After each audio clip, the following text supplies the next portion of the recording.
He has risen, baby girl. And I don't want the world to see me.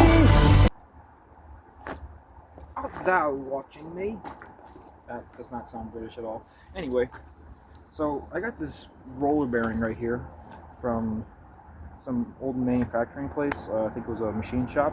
But I have a customer that wants a knife forged from 52100 ball bearing steel. And I figured I'd break out my King's Crown here, cut a sliver of it, and forge out a knife. Also, it's like 42 degrees today, so I gotta hurry up and get the forge running. Help if you plugged it in first.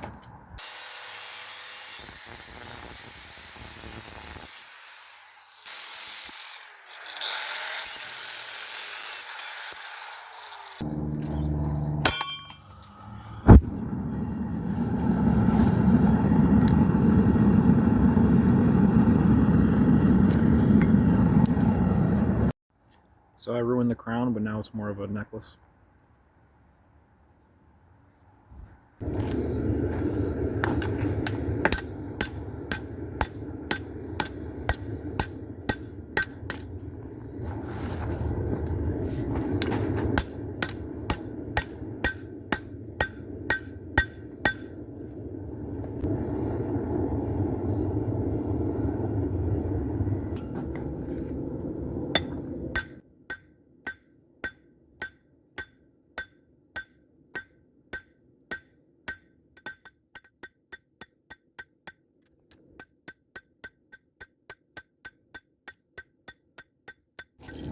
So, fuck, that's hot. So, quick thing about 52100 ball bearing steel. It's very emotional, if that's not the right word. So you want to work it nice and hot. You don't want to ever let it cool down. I know you see me forging some 1095 or some 5160 a little bit cold, but that's because it can take it. It's like a spring steel. 52100 is like that ex that gets upset when you raise your voice at her. You don't want to work her too cold. So make sure she's nice and hot every time you hit her with a hammer. I mean, the steel, not your ex.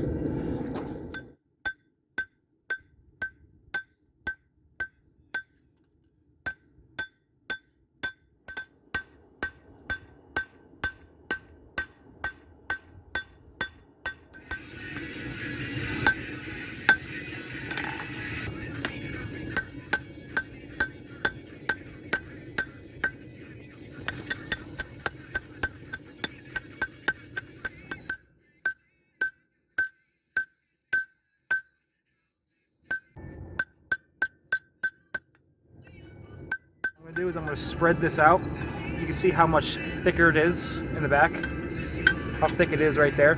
So I have enough material to squish this and spread it out. So that'll give me a bigger palm swell instead of this pathetic looking thing.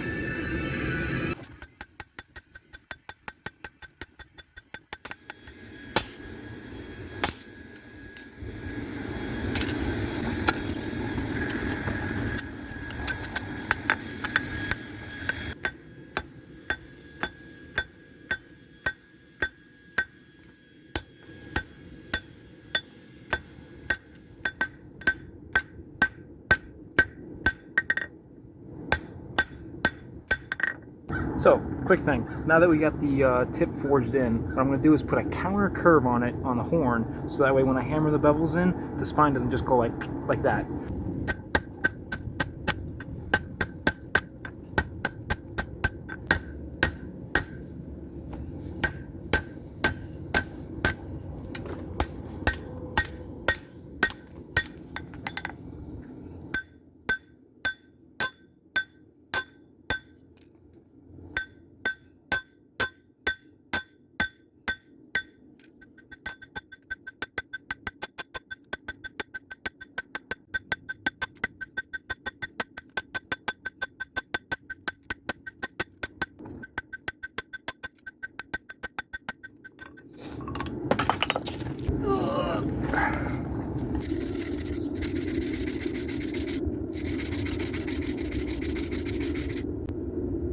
Brush is melting.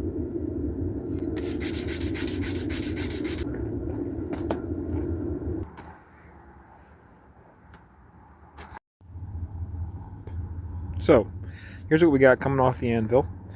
And it's not too bad of a shape. I mean, if I wasn't selling this to a customer, I would totally keep that clip point in there, because that looks kind of cool, like a decent-ish Bowie knife. But unfortunately, he wanted something more along the lines of that one. So I have to, hack away a little bit of material.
So that last process was kind of fast. I didn't record much of it. Basically all I did was I quenched it, put my touch mark on there, and I ran some normalizing cycles on it. You can see I put it in the oven for 400, and it's got like a nice strawish, almost light blue running through it. Since this is 52-100, it could take a little bit of a higher temp. It's still nice and hard though.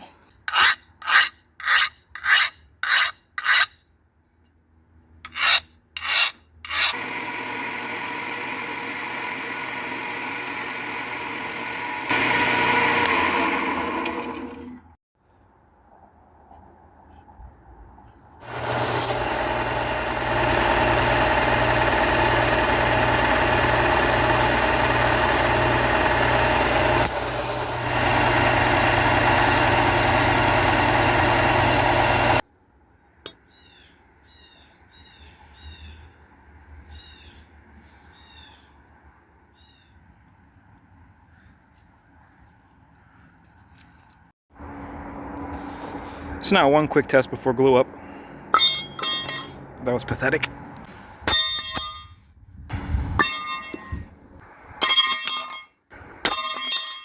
And for the tip,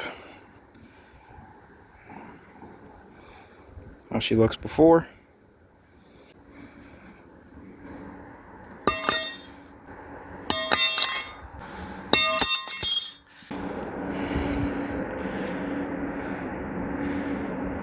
No rolls or chipping. Sad to see her go, but this is going to be a nice knife. So, got all the surfaces prepped, holes drilled, time for the glue up. These are the pins.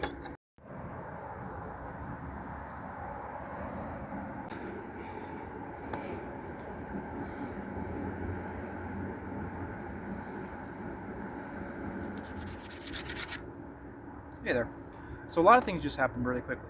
I got the handle shaped out.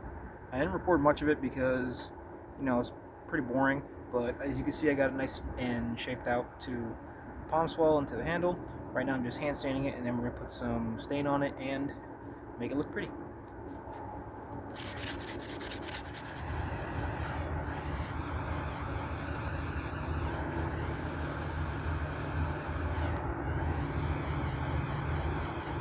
So it got dark out, and I'm pretty sure you couldn't see a single thing what I was doing. Now you might be asking yourself, why the hell did you just burn the end of it?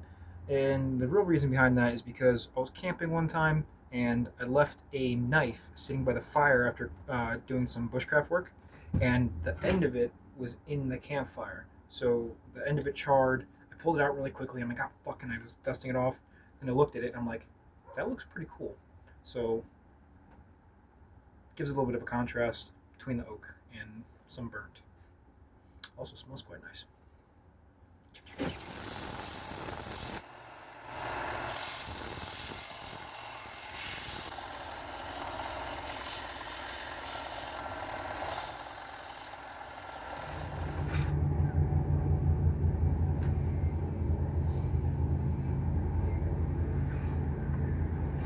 So this is some receipt paper. You know, that stuff's really thin.